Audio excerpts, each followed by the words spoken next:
السلام عليكم ورحمة الله وبركاته.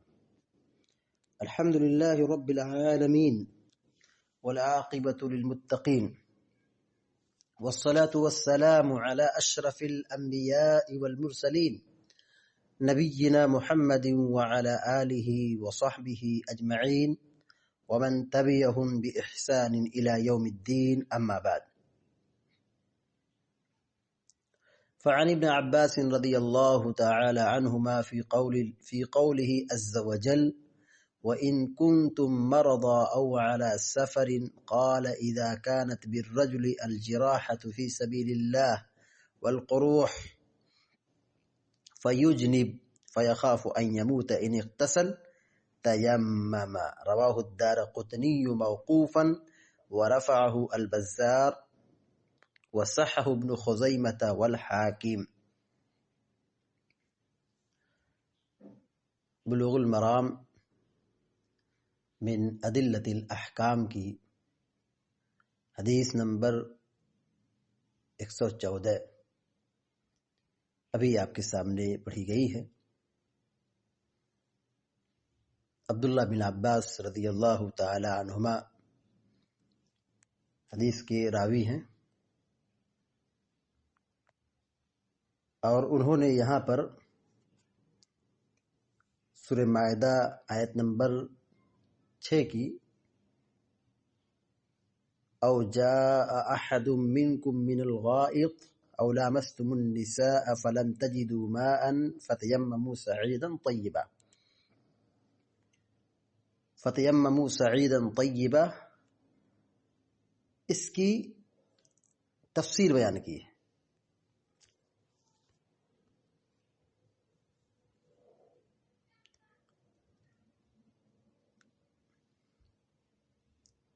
تفسیر یہ ہے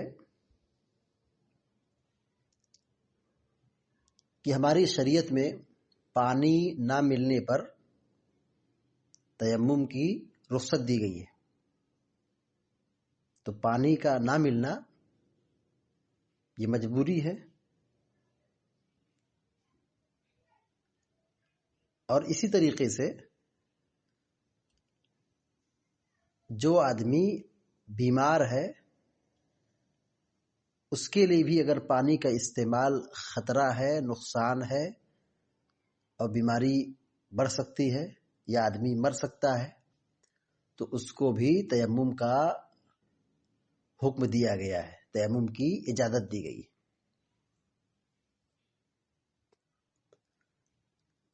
اسی کے بارے میں یعنی بیمار کے بارے میں یہاں پر اصل تفسیر بیان کی گئی ہے. اور عبداللہ بن عباس رضی اللہ تعالی عنہما کی تفسیر معتبر ہے، چونکہ اللہ کے نبی صلی اللہ علیہ وسلم نے سیدنا عبداللہ بن عباس رضی اللہ تعالی عنہما کے سلسلے میں خاص دعا کی تھی: اللہم علمہ التأویل وفقہہ فی الدین. اللہ کے نبی صلی اللہ علیہ وسلم نے دعا یہ کی کہ اللہ تعالیٰ ان کو دین کا فقہ بصیرت عطا کر اور قرآن کی تفسیر کا علم عطا کر.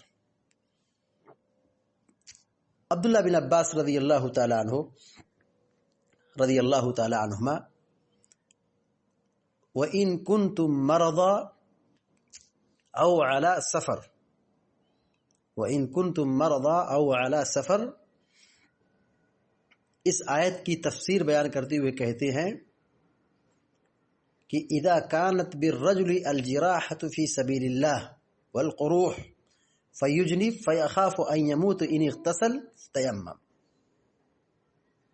کہنا یہ چاہتے کہ اگر آدمی کے پاس کوئی مرض ہو، کوئی بیماری ہو، اور وہ بیماری جان لیوا ثابت ہو، ہلاکت کا سبب بنے، نقصان کا سبب بنے، تو آدمی اگر موت سے خوف کھا رہا ہے، ڈر رہا ہے کہ مر جائے گا، نہائے گا، غسل کرے گا، تو ایسا مریض بھی تیمم کر لے گا. دیکھیے حدیث کی طرف، عن ابن عباس رضی اللہ تعالی عنہما، عبداللہ بن عباس رضی اللہ تعالی عنہما سے روایت ہے، فی قولہ عز وجل، اللہ تعالیٰ کے اس قول کی تفسیر میں، وَإِن كُنتُم مَرَضَىٰ أَوْ عَلَىٰ سَفَرٍ، اگر تم مریض ہو، مریض کی جمع مرضا، مریض مانے بیمار، وَإِن كُنتُم مَرَضَىٰ، اور اگر تم بیمار ہو، مریض ہو، او علی سفر، یا تم سفر میں ہو یعنی مسافر ہو، قال اذا كانت بالرجل الجراحة في سبيل الله والقروح، تفسیر دیکھیے، اذا كانت بالرجل الجراحة، اذا مانے جب، کانا مانے ہونا، کانا یکونو مانے ہونا، بالرجل، رجل مانے آدمی، اذا كانت بالرجل، جب آدمی کے ساتھ ہو، الجراحة فی سبیل اللہ، الجراحہ گھاؤ، زخم، الجراحة فی سبیل اللہ مطلب جہاد میں، اللہ کی راہ میں اسے زخم لگ گیا ہو، یعنی تلوار سے، نیزے سے، اسلحہ سے، ہتھیار سے اسے زخم لگ گیا، جراحہ منے زخم۔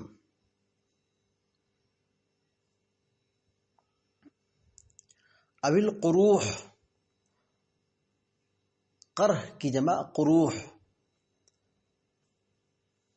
اس کے معنی بھی زخم کے ہیں۔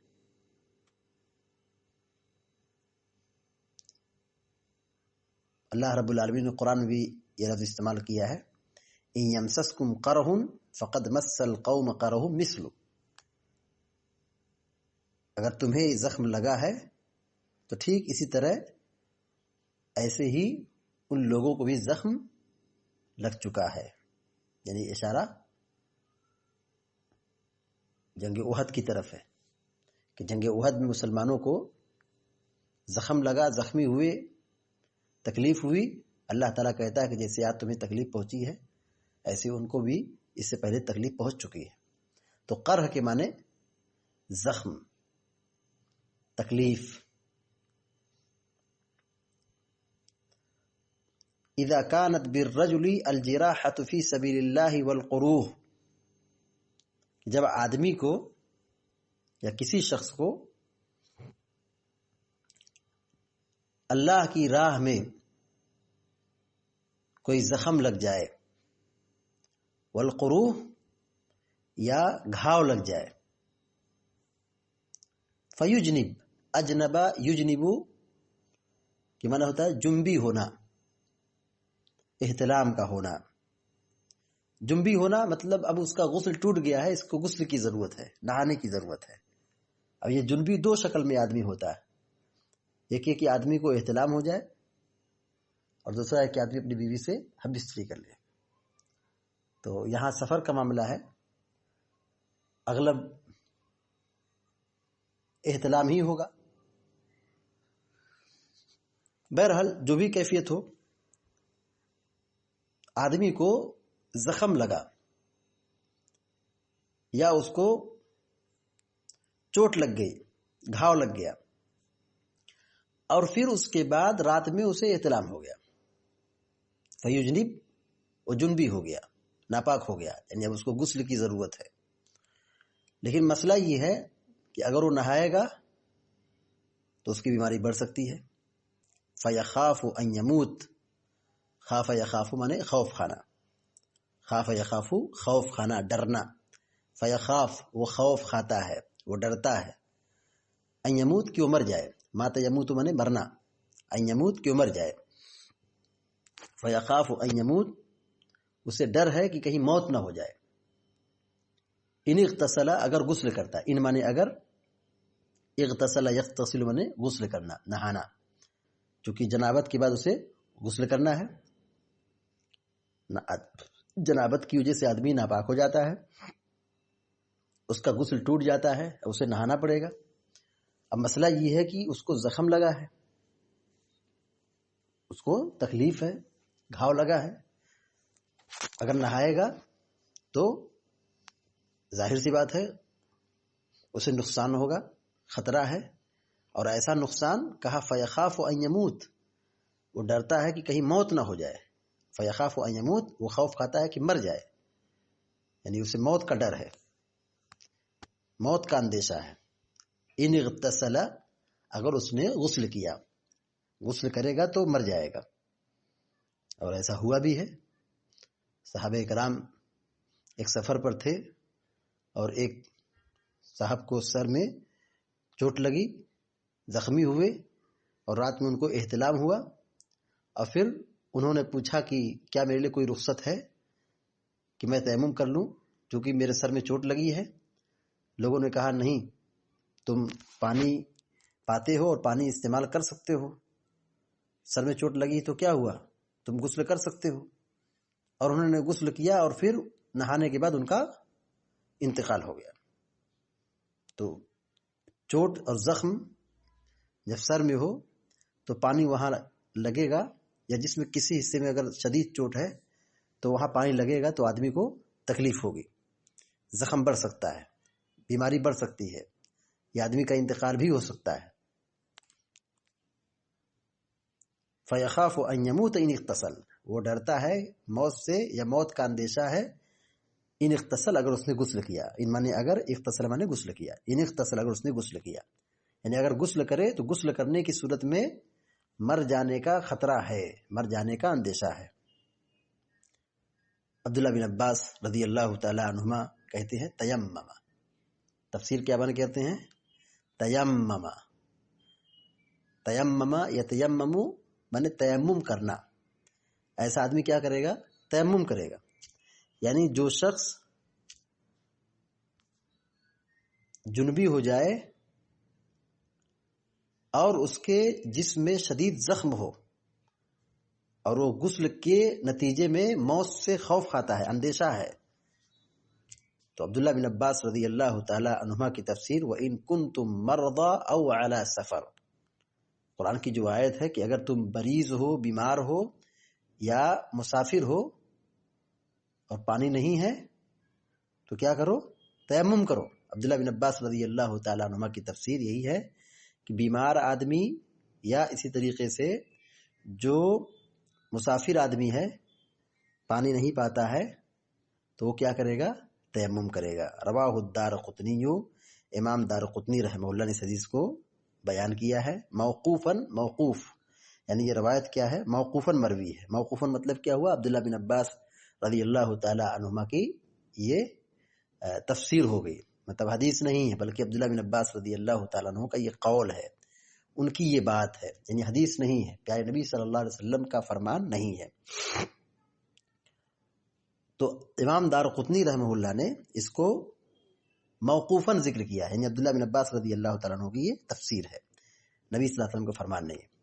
وَرَفَعَهُ البزار، امام بزار رحمہ اللہ نے اس کو مرفوعاً ذکر کیا ہے، وَرَفَعَهُ، اور اس کو مرفوعاً بیان کیا ہے، البزار، امام بزار رحمہ اللہ نے، یعنی مسند بزار میں امام بزار رحمہ اللہ نے اس حدیث کو مرفوعاً ذکر کیا ہے۔ وَصَحَّحُ ابن خُزَیمۃ والحاکم، اور اس حدیث کو امام حاکم نے اور امام ابن خزیمہ رحمہ اللہ نے صحیح قرار دیا ہے۔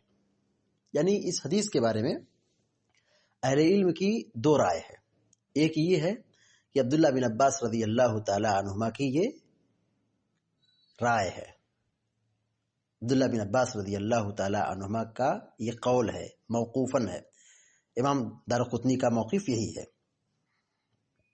بعض محدثین نے اس روایت کو صحیح قرار دیا ہے اور اس کو مرفوعاً قرار دیا ہے، یعنی یہ حدیث اللہ کے نبی صلی اللہ علیہ وسلم سے ثابت ہے۔ اس چیز کو، یعنی اس بات کو امام بزار نے کہا ہے، امام حاکم نے اور امام ابن خزیمہ نے، یعنی ان تینوں محدثین نے رحمہم اللہ مرفوعاً، یعنی اس حدیث کو مرفوعاً بیان کرتے ہیں، یعنی اللہ کے نبی صلی اللہ علیہ وسلم کی حدیث ہے۔ لیکن یعنی جو بزار کی جو روایت ہے اور مرفوعاً جو روایت بیان کی گئی ہے وہ سند کے اعتبار سے کمزور ہے، ضعیف ہے۔ کیوں ضعیف ہے؟ کیونکہ جریر بن عطا یعنی بزار کی جو روایت ہے وہ جریر بن عطا کے حوالے سے روایت نقل کی گئی ہے، اور جریر بن عطا کے بارے میں کہتے ہیں کہ سما ان سے سما کیا ہے؟ ثابت نہیں ہے۔ جب سما ثابت نہیں ہے تو ظاہر سی بات ہے وہ روایت کیا ہوگی؟ درست نہیں ہوگی، درست نہیں ہوگی۔ تو خلاصہ کلام یہ ہوا کہ دارقطنی کی موقوفاً روایت یہ صحیح ہے، اور بزار کی جو مرفوعاً روایت ہے وہ روایت کیا ہے؟ ضعیف ہے، مرفوعاً ثابت نہیں ہے، بلکہ یہ موقوفاً ہی ثابت ہے۔ پھر سے دیکھیے ترجمہ، حضرت عبداللہ بن عباس رضی اللہ تعالیٰ عنہ بیان کرتے ہیں فی قولہ عز وجل، اللہ رب العالمین کی اس قول کی تفسیر میں، وَإِن كُنتُم مَرْضَىٰ أَوْ عَلَىٰ سَفَرٍ، اگر تم بیمار ہو یا مسافر ہو، کہتے ہیں اذا كانت بالرجل الجراحة فی سبیل اللہ، کہ جب آدمی کو اللہ کے راستے میں زخم لگ جائے۔ اب یہاں مطلب اللہ کے راستے میں ذکر ہے، اس کا مطلب یہ نہیں کہ عام سفر میں تیمم نہیں کر سکتے ہیں۔ اگر آدمی بیمار ہو جائے، کچھ ٹوٹ جائے، کچھ زخم ہو جائے، کہیں بھی ہو، چاہے وہ جہاد کا سفر ہو یا عام تجارت کا یا کامن سفر ہو، عام سفر ہو، اس میں بھی آدمی تیمم ہی کرے گا جب اس کو تکلیف ہو۔ اذا كانت بالرجل الجراحة فی سبیل اللہ، جب آدمی کو اللہ کی راہ میں زخم لگ جائے، اللہ کی راہ میں اسے کوئی زخم لگ جائے، اب القروح، یا قروح کے معنی بھی وہی ہے کہ اسے چوٹ لگ جائے، زخم آ جائے، گھاؤ لگ جائے۔ اب وہ گھاؤ ایسا ہے، زخم ایسا ہے کہ اگر فیجنب، وہ جنبی ہو جائے، اور اسی بیچ میں وہ کیا ہو جائے؟ جنبی ہو جائے، تو خطرہ ہے کہ اب یہ اس پر غسل واجب ہو گیا ہے۔ فیخاف ان یموت ان اغتسل، اب وہ ڈرتا ہے اس بات سے کہ اگر اس نے غسل کیا تو مر جائے گا، یعنی جان کا اندیشہ ہے۔ عبداللہ بن عباس رضی اللہ تعالیٰ عنہ بیان کرتے ہیں تیمم، کہ آدمی تیمم کرے گا۔ یعنی اس روایت کا مطلب یہ ہوا کہ اگر آدمی کو حقیقت میں ایسی تکلیف ہے کہ اگر وہ غسل کرے گا تو اس سے بیماری بڑھ سکتی ہے، یا جان جا سکتی ہے، یا نقصان ہو سکتا ہے، تو ایسا مریض چاہے اس کو کوئی بھی مرض ہو، چاہے چوٹ لگی ہو یا ایسے ہی اس کو کوئی بیماری ہو، اگر غسل سے اس کو نقصان پہنچ سکتا ہے یا بیماری بڑھ سکتی ہے، جان جا سکتی ہے، تو ایسا آدمی مجبوری کے طور پر وہ تیمم کر کے نماز پڑھے گا، یعنی اس کو غسل کرنا نہیں ہوگا بلکہ وہ تیمم کر کے نماز پڑھے گا، کیونکہ ہماری شریعت میں آسانی ہے۔ اور اللہ رب العالمین نے خود یہ کہا کہ اگر تم بیمار ہو یا سفر میں ہو اور پانی نہیں مل رہا ہے، بیمار ہو تو تیمم کرو، اور پانی نہیں مل رہا ہے تبھی تیمم کرو۔ تو اللہ تعالیٰ نے یہ رخصت دی ہے تو اس رخصت سے فائدہ اٹھانا چاہیے، لیکن یہ کس کے لیے ہے؟ جو واقعی مریض ہو۔ اللہ تعالیٰ سے دعا ہے کہ اللہ تعالیٰ ہم سب کو، آپ سب کو نیک عمل کی توفیق عطا فرمائے، آمین یا رب العالمین۔ اقول قولی هذا واستغفر الله لي ولكم ولسائر المسلمين فاستغفروه انه الغفور الرحيم، وصلى الله على نبينا محمد وسلم تسليما كثيرا، والسلام عليكم ورحمة الله وبركاته۔